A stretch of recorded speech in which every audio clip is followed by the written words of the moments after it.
Okay, video versus typing. This has been working out well, so I'm going to try it again. So here's 24 inches. This has all the features for the cable assembly. I got to do a little work on the front. I'll turn the back off and put the male thread so that we can screw that onto your pole. Then, let's see here. You probably want, some of those guys wanted the really short head. I think the longer head is probably adequate. So I put the head on. I'll move this over to compensate for the thread depth there. So you're taking a little over 24 inches. This is the 5/16 shaft. And the front of this is longer, the stem here, so we can put a deeper engaged head on it.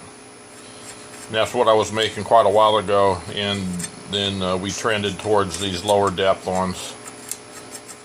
For one guy, he bought, I don't know how many of these bought. He worked on me to buy them and make these, and he made I sold him a bunch. He loved them. And you got the shorter size, which in the scope of things, those are basically the same head. One just a little shorter, but when you grind this one down as you're sharpening, you're going to have the smaller one. This has just the through hole, so it'll be the cable in the loop, and then you can use that little piece out here, that little collar that we talked about, which has been around forever on all these different tips. Okay, now I got this one. And I'm putting the bases on that I have here so I can get this done quick for you versus trying to machine the whole thing out. So this one here will take you, 18, 19 inches for length, so you lose a little bit. This is 9/32, so it's a little less weight. And I'm only bringing this one out to show you because you got that heavy, solid 5/8 pole, which is like, shooting the bricks. You got so much weight already. So let's get a weight factor here for you. So the 9/32 one is shorter. You're looking at 6.8 ounces. The longer one, 9.6. So you got a little bit more weight with it. It'll be a little less after I machine some off the bottom here, but for comparison purposes for that one. So that's your option there. I think you wanted the longer reach because that pole was only 7 foot, so this will give you 9 overall length. And you could just put you probably did already, put a bigger band on it. I think they sell little tiny tweaker bands on there, so that's something you probably want to do. Local dive store to get some rubber, and you can tie that stuff up. Okay, I talked about those. The other one I had on my rack is, you'll see I had the stem, and it had a hole here. I don't remember, these have been there for a while. He actually heat treated them, get them out the other day.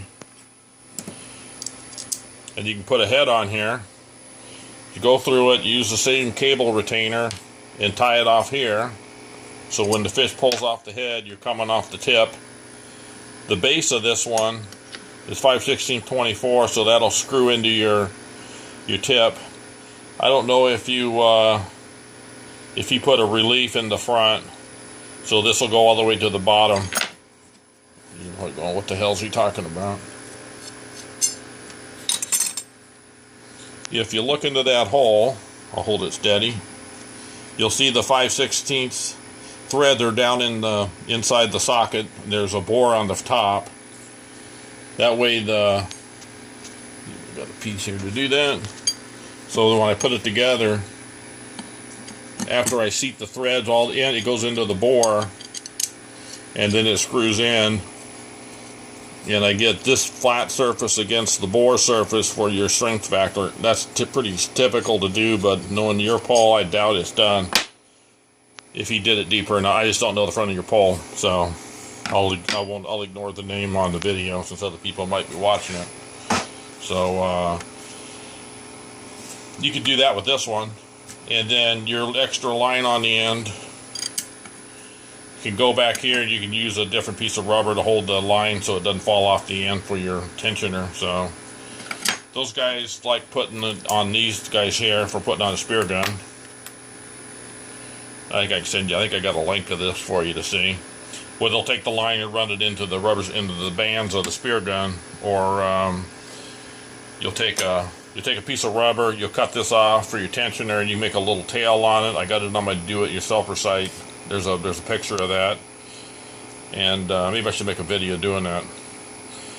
And you can do that with this one if you wanted. I'm just trying to throw you options of what you might want to do, since we don't really have time to react too much. This is the other head I have that I was talking about. This is the one I bored deeper than normal for Ben and his crew. But I gotta figure out why this isn't quite working right, because this head design does work. I've made a bunch of them. But the mods for them, I don't know. So, and here's a typical cable. But then you got to buy the cables that are with the balls pressed on there, or you got to make them, and you don't have the tools to make them, so then you got to buy them so you're stuck versus the loop kind in crimps, which a lot of people like doing, which is on some of those other tips I sent to you for recommendations. So I don't want to sit and machine all these. These guys are partially done. I don't want to sit and machine all these out and try to get them done for you. Then if you wanted the cable, I'm going to be back having this problem because this is not long enough at this point right now. So that makes me want to kind of stay away from cable. But we can rig those with cable like you mentioned with these guys. The complaint you're going to have, or that somebody might have, is everybody wants things perfect without compromise. But the cable going through here, you're going to have it looping. It's not going to be able to lay flat. So that's just part of the game. It'll lay flatter with spectra or dynamo, for the obvious reasons. So, okay, I think that covers everything without going too long. I think I went longer than I planned. So, okay, let's call that done.